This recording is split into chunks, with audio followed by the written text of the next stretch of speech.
Welcome to the Torgue Corporation's Hunger for Violence Extravaganza! Tonight, we're gonna watch the Vault Hunter take on the Ravenous Wattle Gobbler! Yes, I am sensible. Will the Vault Hunter finally be able to defeat the unbeatable, the delicious, the Ravenous Wattle Gobbler? Let's find out!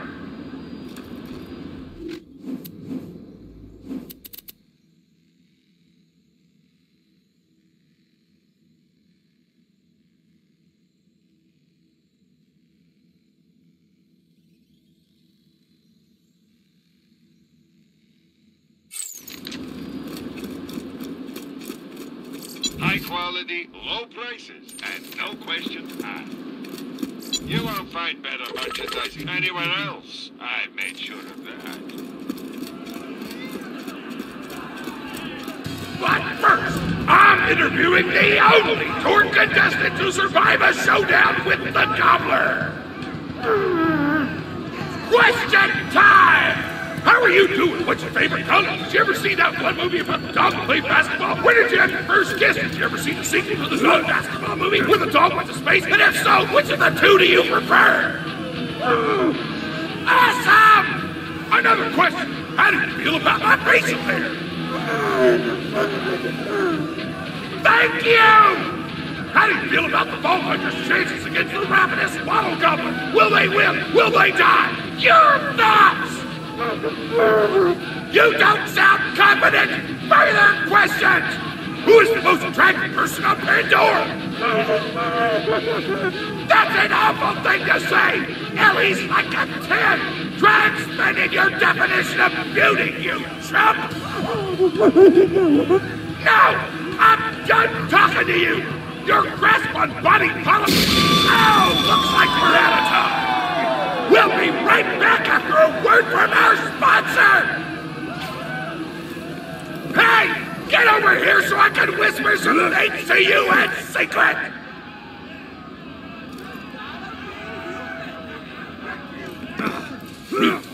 The Gobbler fight is rigged. The Torgue Board of Directors made the Gobbler unbeatable, so it eat all the contestants and get us a bunch of hits on the EchoNet. But I don't want you to die, because you're cool, and oh crap, I'm not whispering anymore, my bad! You gotta get into the kitchen, kill everybody, and poison the Gobbler's food. Once the poison takes effect, you can kill him. Also, I want him dead so I can eat him! He looks delicious!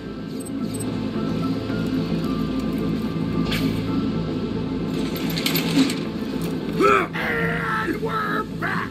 The Vault Hunter's in the kitchen, but today there's a new item on the menu. Murder! Vault Hunter, kill the chefs!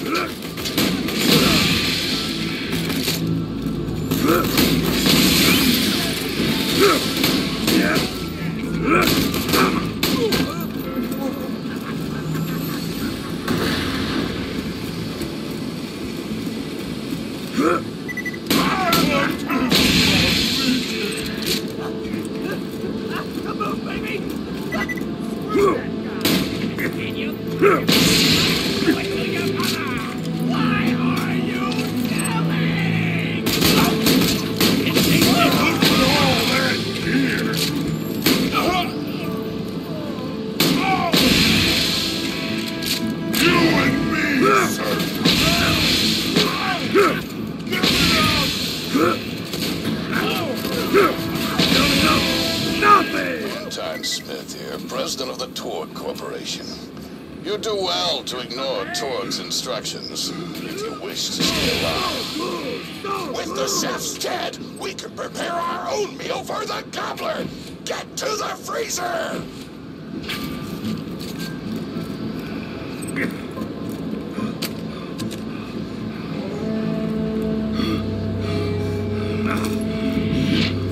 Let me know if anything catches your eye.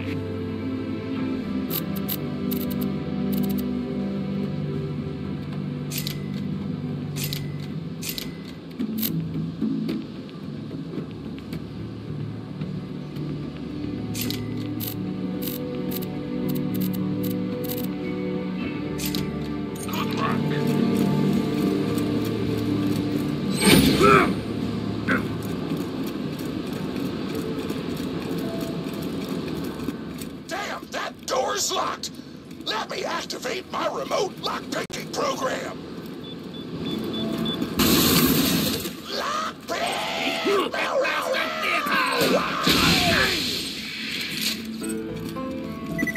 We do not allow contestants in the meat locker. Leave at once. We gotta choose some meat for the gobbler's meal. Turn on the tastiest looking stag corpses. This is totally gonna get me fired, and I don't care!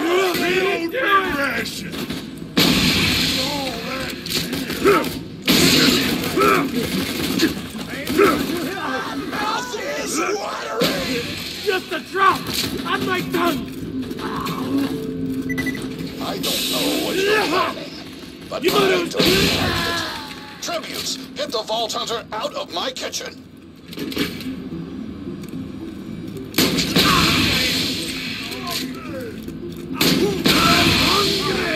Hot diggity! Those dudes didn't stand a chance! You almost feel bad for them, but then you start laughing because you were technically acting in self-defense, so screw them! Violence doesn't solve anything, except for all the things it does! Everybody kill the short guy!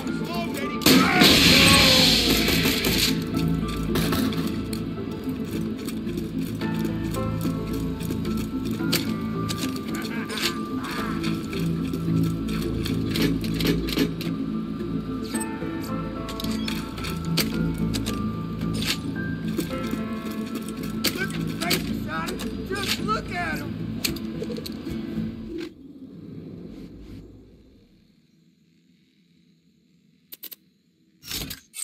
I'm the guy who kills him.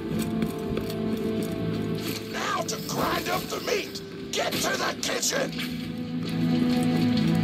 Torgue, as president, I demand to know why the hell the Vault Hunter is running around backstage. Just trying to mix things up! Your job is not to mix things up. Your job is to flex your muscles and do air guitar solos, idiot. Words can hurt!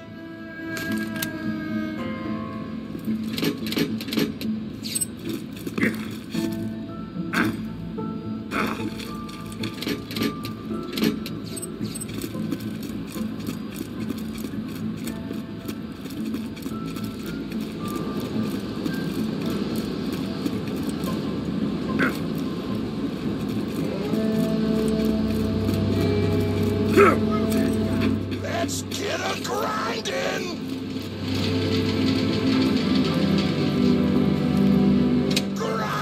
Grinder!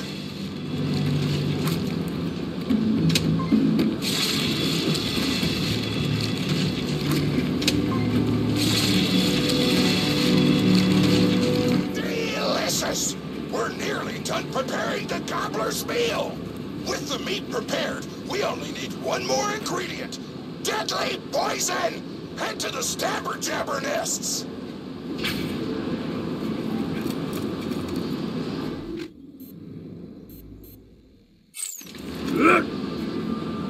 I ran out of explosives, so I'm actually going to open this door remotely without blowing it up!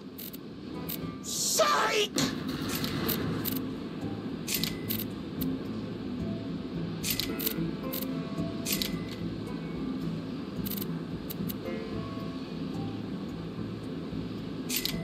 Don't have too much fun. You know you're following an idiot, yes? Torgue created his explosive gun tech, then sold it to us for $12 and a high five. We kept him on purely for PR reasons. But you both outlived your usefulness. Tribute, kill.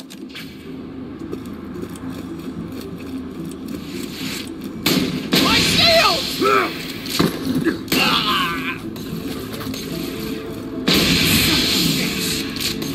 Oh, it's good to be me! When God closes a door, I blow it the up! Hey, make sure to get a slag whipping on the way. Smack the jabber nest to wake them up. Now Now slag the jabber!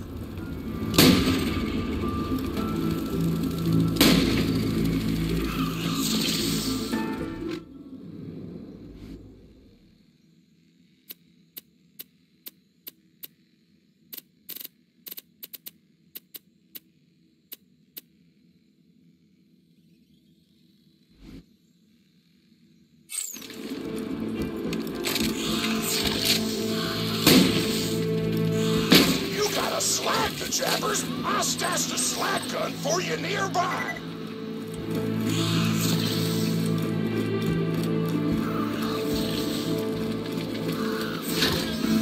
Don't forget to slag them before you bag them. Rock, don't forget to slag them before you... Hate doing math. Bag them. Rhyme scheme!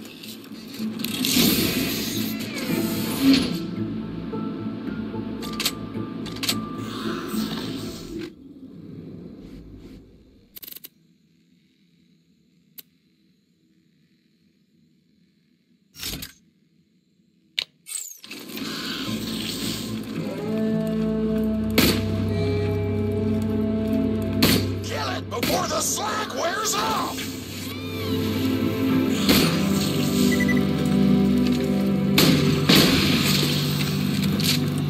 Tannis told me a single slag jabber glint would be enough to kill a monster the size of a planet! So get a few more!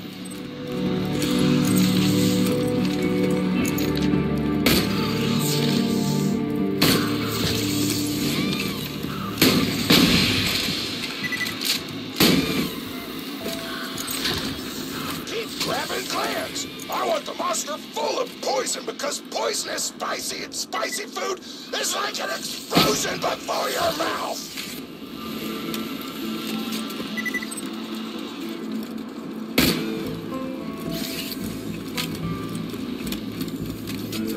Woo! You got all the glands! Now pop them into the gobbler's dinner and you'll be ready to fight them! Why do you insist on being a moron, Torgue? This is why you lost a controlling share of your own company. I knew I should have killed you when I had the chance.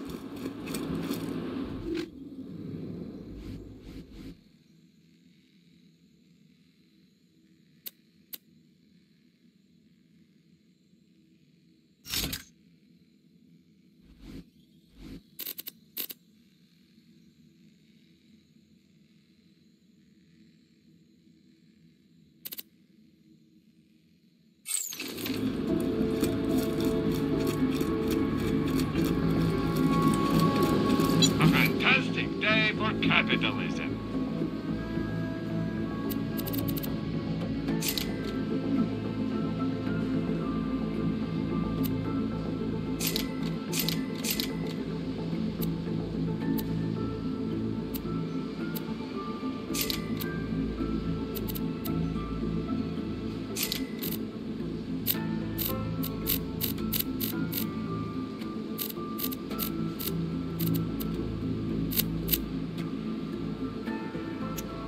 I'm sure we'll be doing it again soon enough. Now add the poison glands to the marination vat.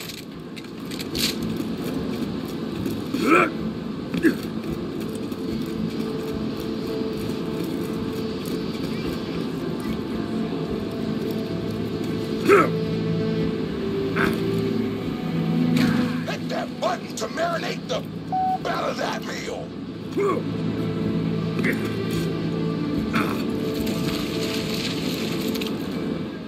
Almost ready. Let's get cooking. Start the conveyor of cookery.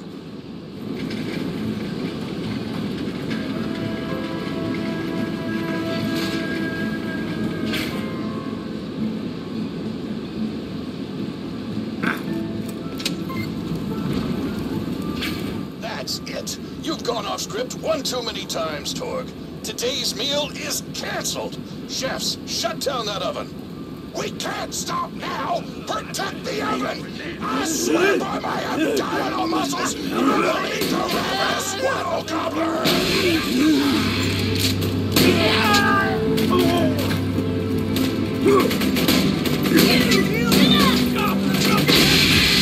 Don't let those food stops destroy our culinary masterpiece! I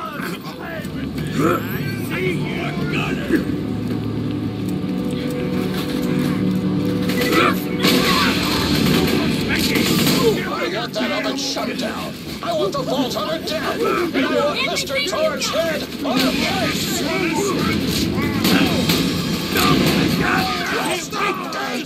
Turn the oven back on. I gotcha!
My taste buds are aflame with the power of 1,000 nuclear bombs! My mouth is watering so much you could drown a small village in my cheeks! The taste apocalypse is upon us!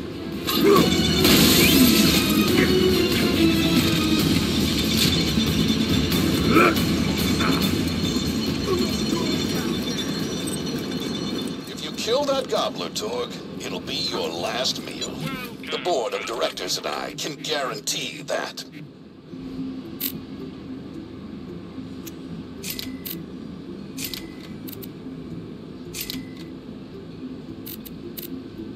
Two words, my friend. No reason.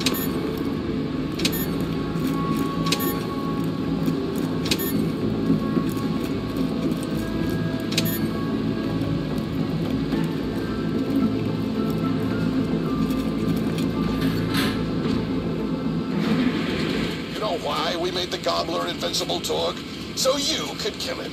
After dozens of failed attempts by other contestants, you were supposed to finally kill it on camera while wielding our most expensive guns. You would have looked like a hero. Why be a hero when you could eat one? You are the dumbest person in the world. I paid several other contestants to kill you if the gobbler can't, Vault Hunter. You and Torgue will pay for your idiocy. Here comes the Ravenous Wattle Gobbler! We've replaced this creature's normal food with poison! Let's see if he notices! He took the bait! Now just don't die until the poison takes effect! Wattle Gobbler!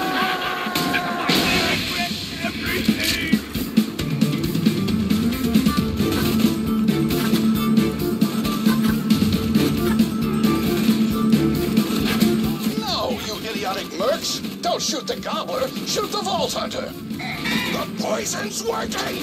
It's working! The gobbler is killable! Let the taste apocalypse begin!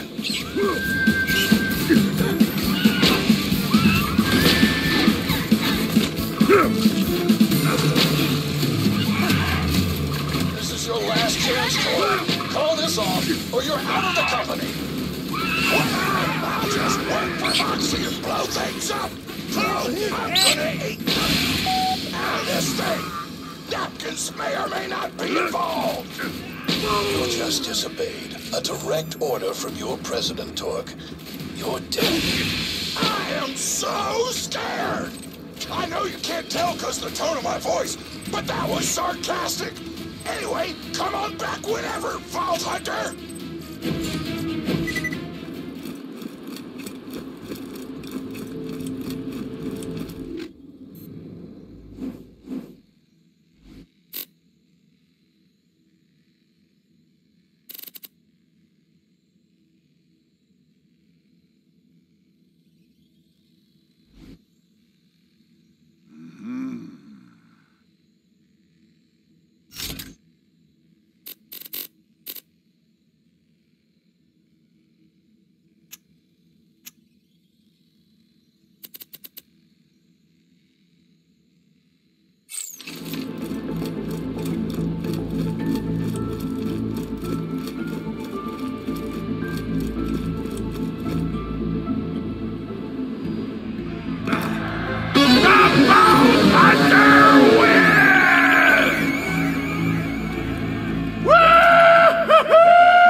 Grandma's a pretty big fan of yours. Could you go say hi to her?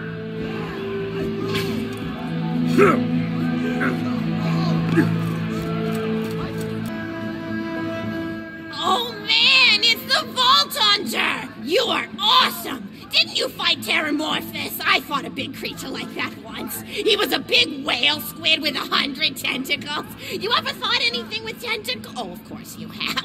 Terramorphous had tentacles, how silly of me. Now, where was I? I am so sorry. All right, the whale creature. His name was Blowhole the Apocalypse. I called him the Apocalypse for short. And he attacked my hometown of Tsunami's Edge when I was but a little girl. You ever been to Tsunami's Edge? Great town, nice beaches, great food, and the cost of living is just so low. Even being a single grandmother and working part-time at a scat meat processing factory, I was still able to provide for little Mr. Torgue. We may not have been able to afford the finer things in life, like food, but we got by. After all, Mr. Torgue and I didn't have anything but one another after that horrible gas leak blew up the iridium mine, killing my son and his lovely wife. From that day onward, my little Mr. Torgue vowed to conquer explosions themselves in an effort to avenge his fallen parents, and... oh man, I've forgotten what I was talking about. Where was... oh right, the Blowhole the Apocalypse! So anyway, I was wrestling Blowhole to the ground, and I had my bicep curled around his blueberry throat. Blueberry? Sorry, I meant to say blubbery. I've got blueberries on the brain, I guess. I grow them in my backyard. Mr. Torgue helped me plant them. Thanks again for that, grandson. I love you, Grandma! Anyway, I have my bicep around his blubbery throat, and Mr. Torgue starts crying because he really likes whale squids and he doesn't want to see me hurt one. They are the princes of the ocean! So I let the whale go after giving it a punch in the eyeball so he'll remember me, and it swam away into the ocean. And then I had Mr. Torgue drive me to the ice cream parlor. He got me Rocky Road, because Rocky Road's my favorite. I'm extremely partial to the way the marshmallows act like little landmines of flavor amidst the battleground of chocolate. What's your favorite flavor of ice cream? Is it pistachio? I bet it's pistachio. Oh, that reminds me! You'll never guess who I saw today! Pistachio the Amazing! He's a magician who studied under Crazy Earl, so he's got that weird mustache, you know, but I saw him make a rack hive disappear. A whole rack hive! I said to Mr. Torgue, I said, Mr. Torgue, wasn't that amazing? And he said, yes, it was, Grandma. Didn't you say that, high five? You remember saying that? I remember, Grandma. And we stood in line afterward and got his autograph, and I thought I had it somewhere around here, but it's probably in the attic. I really ought to go up there and clean it out one of these days. I have so many little keepsakes up there. You're paying attention, right? Say, what's my favorite flavor of ice cream? Oh, so you are listening. How wonderful. You're an even better listener than my old pet rack, Beasto. Beasto was such a sweetie. You ever had a pet rack? If you can tame them, they are the sweetest pet you'll ever have. He used to just sit on my shoulder and bite chunks of flesh out of my neck to pass the time. I still remember the way he used to tweet. He went, tweet, tweet. It was so cute. I had a conversation with him once. I said, Mr. Beasto. He liked being called Mr. Beasto. It made him feel like an aristocrat.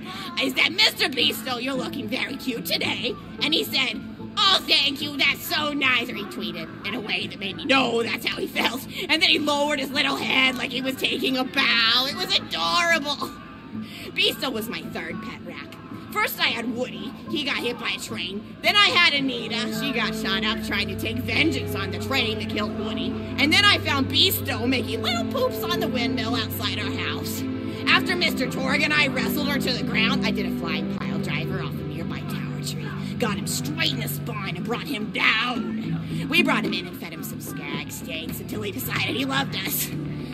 I still miss Beasto sometimes. He just died of old age. Racks don't live much longer than a few years, but I treasured the time we had together. Poor Mr. Torgue. When Beasto died, he cried for a week. The kids made fun of him at school, but I told him not to pay them any mind. Being in touch with your emotions is not a character flaw! That's right, high five. Is something wrong? You look confused, Vault Hunter. Oh, Oh, you probably haven't heard anyone call Mr. Torgue High Five before.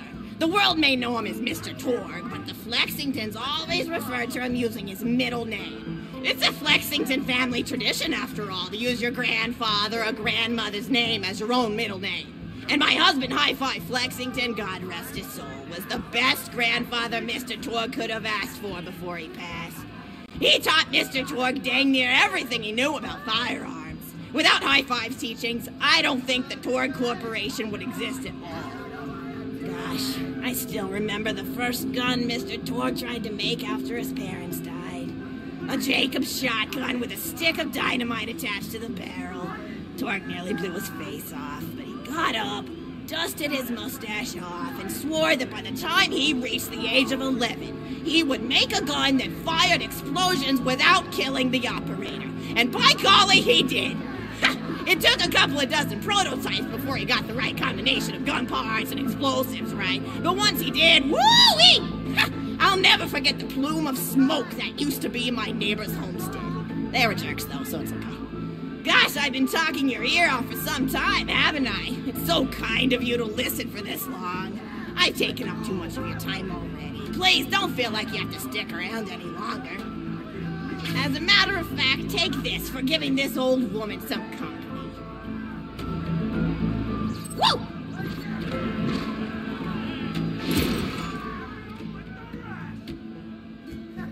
You're even more attractive than Mr. Torgue said you were. I've got another story for you, but I'd like to tell it to all of your friends at once. An old lady like me has to save her voice, you know. Oh, you still want to talk with me? How incredibly sweet of you. Say, you'll never guess who I saw today. Captain Scarlett. She was robbing my retirement home with a few other brigands, and I recognized her from her wanted poster, and I said, "Oh, hey, you fought the Vault Hunter, didn't you?" And she bowed all elegantly and said something like, "Indeed I did, madam," and said that you were really good at fighting, and that you beat her fair and square. She didn't seem to harbor much of a grudge about it. Nice girl. You should think about meeting up with her again if you're not shacked up with anybody, you know?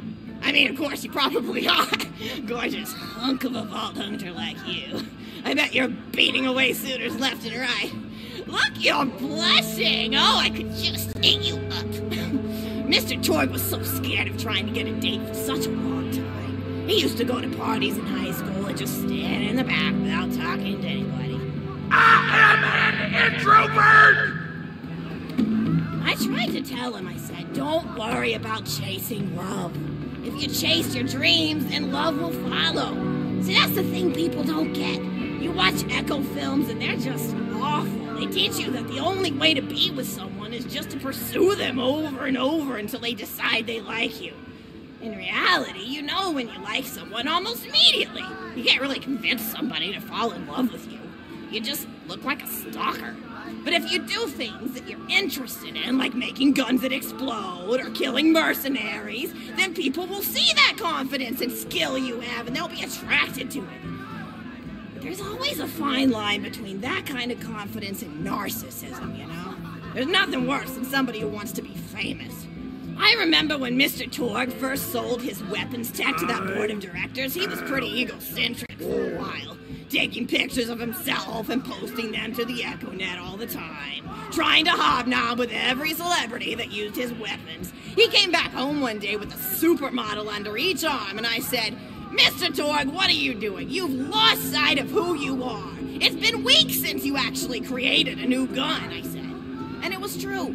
He'd been more obsessed with being well known for doing something great than with actually doing something great. It was a dark point in my life. Thankfully, High Five listened to me and got to work on what would eventually become the Kerblaster. You a fan of the Kerblaster? That was always my favorite. That and the Flacker, which I know a lot of people hate. But there's more to combat than just brute efficiency in this old lady's eyes. Style counts for something. And there's nothing quite like filling the air with tiny little explosions. It's like a fireworks show, except the deaths aren't as sad and unexpected. Actually, that reminds me, now that you're here, I wanted to throw some ideas at you for feedback. I'm a playwright in my spare time, and I'm trying to write a story about an up-and-coming tournament fighter who tries to find love in a gladiatorial arena. And I figure you've got a lot of experience, so your feedback could really be valuable. So the play is called Broken Hearts and Broken Necks. Scene 1. Fade in on an arena, just after a battle. Body parts litter the stage. A lone warrior stands in the middle of the stage, a spotlight illuminating her blood-stained arm. She stands, holding her sword triumphantly aloft. Valkyrie. Is there no warrior who can challenge me? Must I be destined to spend my life as the strongest, the bravest, the most invincible warrior this galaxy has seen? For I am Valkyrie, scourge of the gladiatorial games! Exit Valkyrie, as she shakes her head in despair. From stage left enter Noda, a janitor with a heavy heart and an even heavier conscience. He begins sweeping the body parts into a bin, which is colored green, and remember that because that's a symbolic color that will come back, until melancholy overtakes him. He drops his push broom to the floor and falls to his knees before delivering a heart-wrenching salute. The blood cannot be washed away, not before and not now, even as I attempt to escape the past which haunts me still. Must I live forever as a fraud, sweeping up the trash of others to hide my shame and avoid my pursuers? Must I forever remain on the periphery of joyful combat, ever watchful but never participating? Then, with the clatter of armor, Valkyrie re-enters from stage right. Valkyrie. Good morrow, lowly janitor. I heard a noise and thought it worth investigating. Oh, great Valkyrie, 'twas nothing but the wails of those souls you released from their bodies tonight. Souls that wail in agony as they fly upward to Valhalla. Fools! What have they to wail about? Their agonies are over, ended at the point of my sword. Mine, however, have only yet begun. For it is lonely at the top, and an unchallenged life is a boring one. No doubt. If only I were able to tell her my true identity, I would give her a fight she would not soon forget. Back to Valkyrie. Yes, ma'am, boredom is the true tragedy. May you one day find challenge in combat. Stupid, Nodum picks up a giant two-armed bastard sword with almost no effort. Valkyrie aside. What is this? Excellent, Nodum. Stage left.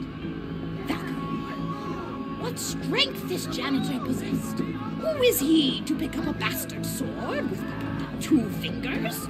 What hidden power does he hold? What secrets does he keep? I will endeavor to uncover his past in the hopes that our swords may cross in battle.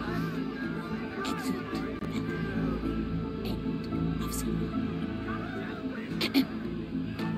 1. Scene 2. The interior of the governor's house. The table is set with myriad teas and biscuits. Oh, I'm so sorry. I didn't even ask you for the feedback on the first scene. Did you like it?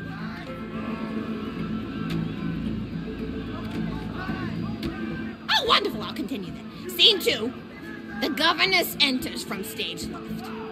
Governess. I refuse to respond to these absurd accusations. The husband looks at her quizzically. Governor. And what accusations may those be? Governess. Actually, you know what? I don't think I'm ready to get feedback on the play yet. But what about you?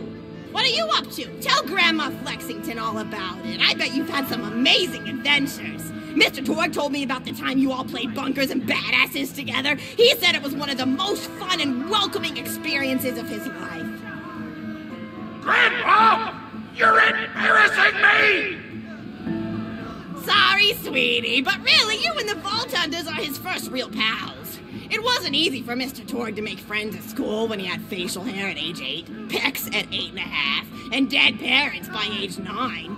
People found him intimidating. But I told him that he should be thankful for the fact that he looks different. Anyone who wouldn't be friends with you based on appearance wouldn't be a very good friend anyway. But he really does like hanging out with all of you. Most people these days want Torgue to pose for pictures or blow something up by flexing at it. It's not often he gets to sit down and play games with people. Oh, speaking of games, did you play Going Back to the House yet? It's a new echo simulation about exploring a log cabin you lived in when you were a kid. There's no violence or anything. You just walk around looking at cereal boxes and remembering people you made out with. I really like where Echo Sims have gone in the past few years, don't you? There seem to be a lot more of them with interesting things to do beyond shooting people, and the writing has gotten so tight and concise. For instance, did you ever play The Samurai's Marker? The whole game's story was delivered through haiku. Did Zero write it or something? No, I'm just joshing. I know you're too busy for that. But oh yeah, I was playing At the End of the Pointed Gun last night on my Echo Sim player, and wow, is that funny. It's about a guy who punches people and smacks himself in the face with doors. Easily one of the best punch-related comedy sims ever. But oh, I'm really looking forward to this game called Robot Hunter Assault Squadron, which is this big randomized survival game about throwing bottles at trees and accidentally scaring birds. In the demo version, I scared a bird so hard it died. 10 out of 10 in my book. But what kind of things do you do for fun? You play any sports? You look like you might be into some of the more extreme stuff, like spine hurdling or psycho head volleyball. I knew an athlete a lot like you when I was younger. Her name was Nijo, and she was especially gifted at the giblet toss. That's an old pastime we had back when I was younger. Idea was you punch a convict, and then see how far you could make their viscera fly across a big field. You got points based on distance and the size of the viscera. She won the final round of the giblet toss championship by getting a left eyeball to cross the 300-meter mark. They said she was juicing with iridium, but I think they were just angry that she dethroned the reigning champ, misogynistic Jeff. People really liked him for some reason. Hey, what's your favorite food? Mine's burgers, personally.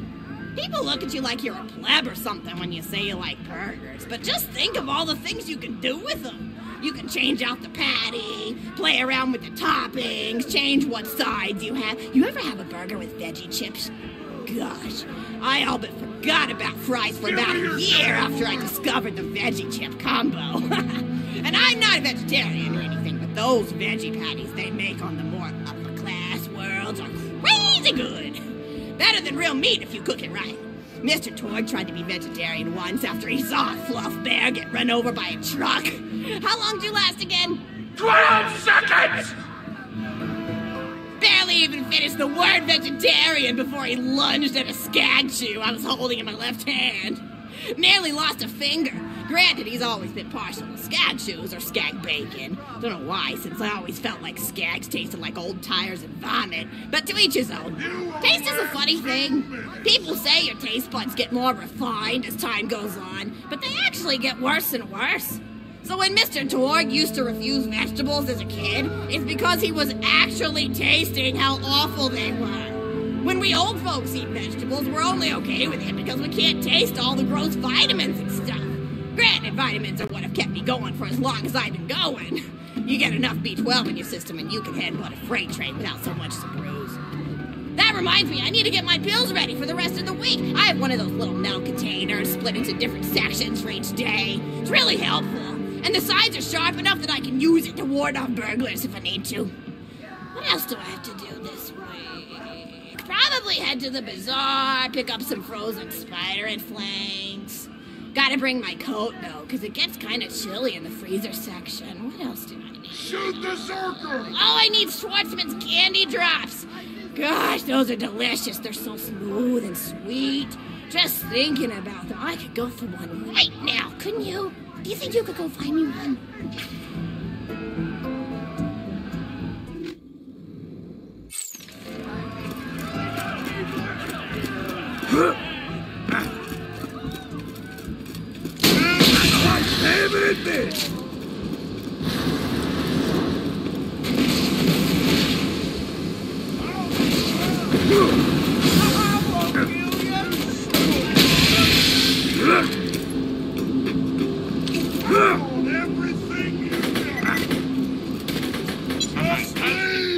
Maybe I'll still let you go! Dibs on their scalps!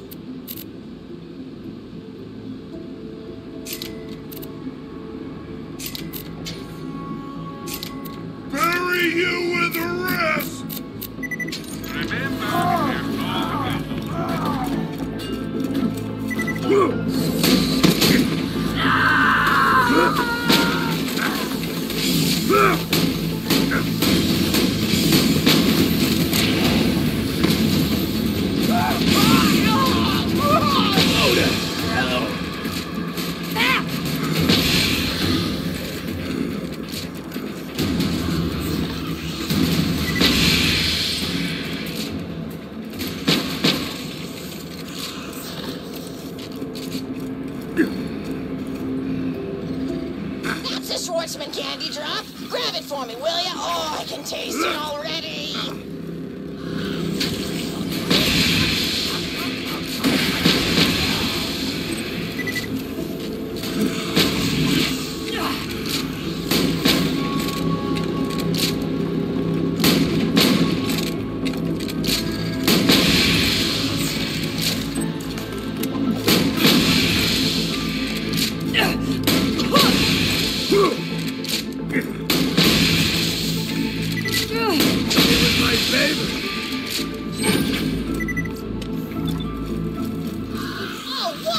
Bring it back here and I'll finish my story.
Telling Mr. Torgue stories of days gone by.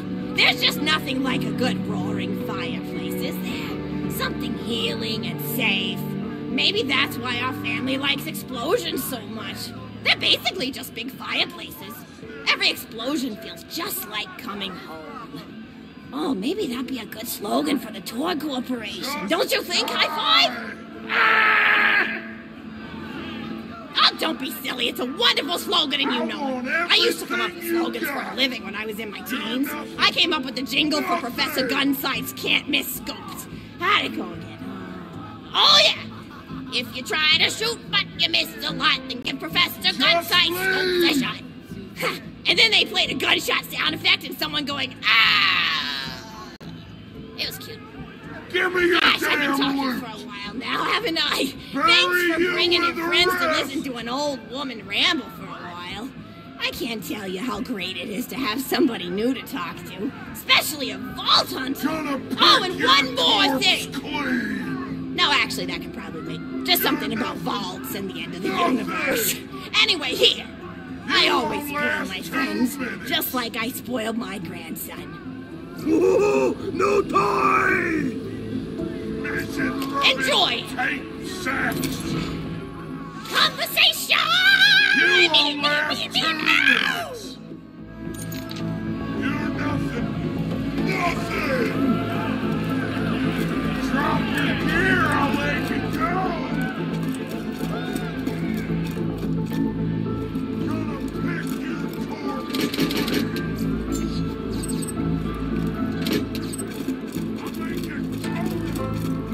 Lock and load. You're worse than the midgets.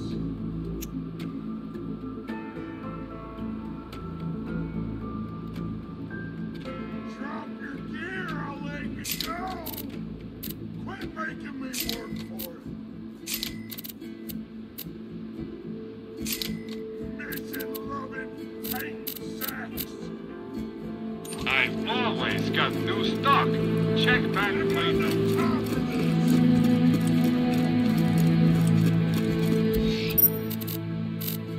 Quit making me work for